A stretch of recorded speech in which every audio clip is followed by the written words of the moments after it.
Howdy brewers. Today we're about 4 weeks out from Christmas, so we're going to brew the Cooper's Hazy IPA recipe of the month.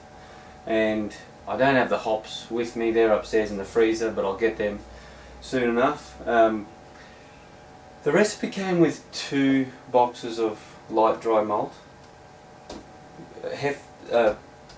brewing extract of their Hefe wheat, and 1 can of their light malt extract.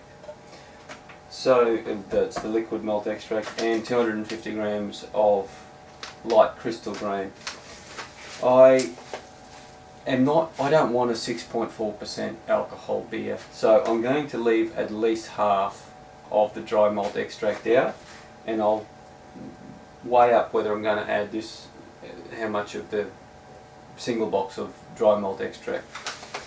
One question I often get with when I'm doing some extract with some steeped grains is whether you need a grain crusher or a grain mill to crack the grain.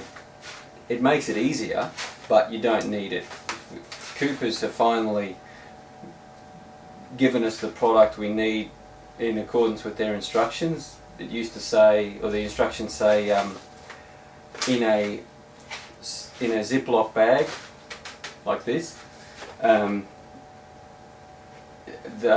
can crack the grain because it's crystal malt, so it should crack fairly easily. And they used to just give you the grain in a plastic bag that you would have to go and find your own Ziploc bag with, whereas now they finally put the grain in a Ziploc bag, and it's double sealed as well. So I'll show you with my rolling pin just how. So have a look there, you can see the grain's not crushed, so I'll crush it and then come back and show you what it's like.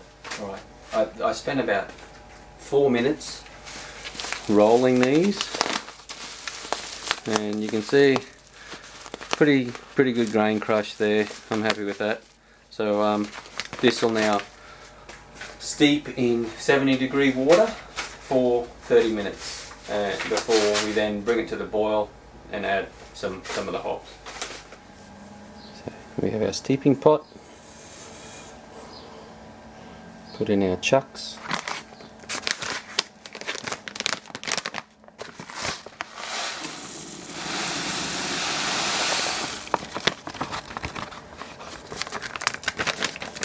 Our grain.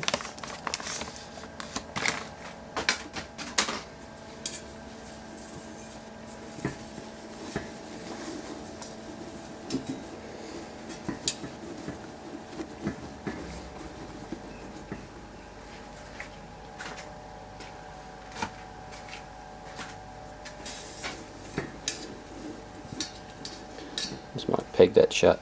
Now remember, we're going to boil this water, or this wort, so it doesn't really matter if things aren't or don't appear sanitized.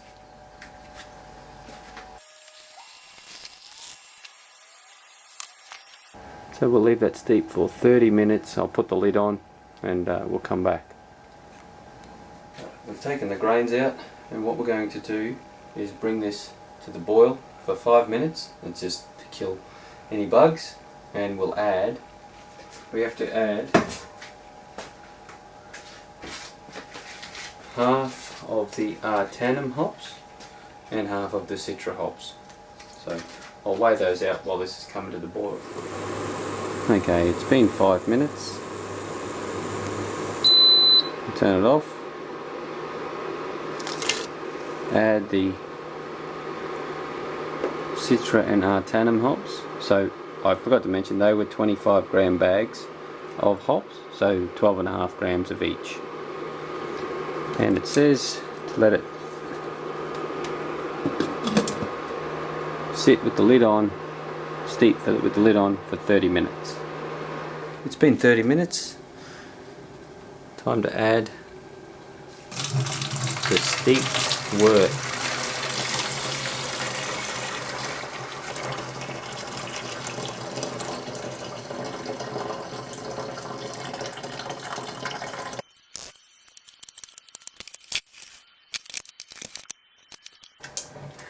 And this is the liquid malt extract, so there's no hops added to this one.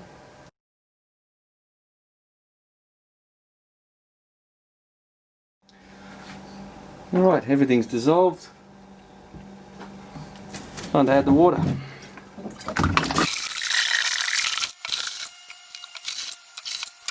Okay, that's 23 litres. There's my spoon. There it is. Now there are going to be some dry hops to this, but we'll add them at a later date. Just going to sprinkle on the American East Coast Ale yeast.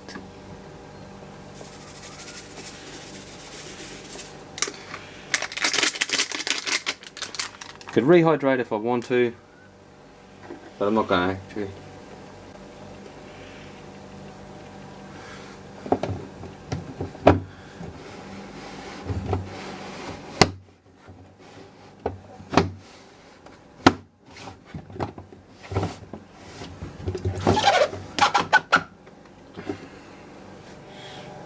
Alright, got the fermenter in the fermentation fridge. We're going to ferment at 22 degrees. The instructions say between 18 and 22, but I want to try and make this beer as sort of fruity as I can. So the higher the temp, I'm hoping works the same as other yeast. The higher the temp, as long as it's controlled, the more sort of fruity flavours we should get.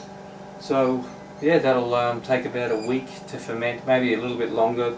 This yeast is a bit of a slow starter and takes a bit longer to finish, but does get down to target final gravity. Should be around 10, 11, 10, 12, maybe even 10, 10. I only ended up adding the half a kilo of dry malt extract, so probably it'll be sort of low 5% alcohol, and that's plenty for me. And that should make it a bit more enjoyable than only being able to have one or two and then having to go and having to call it. Alright, well, yeah, until tasting, I guess. Happy brewing.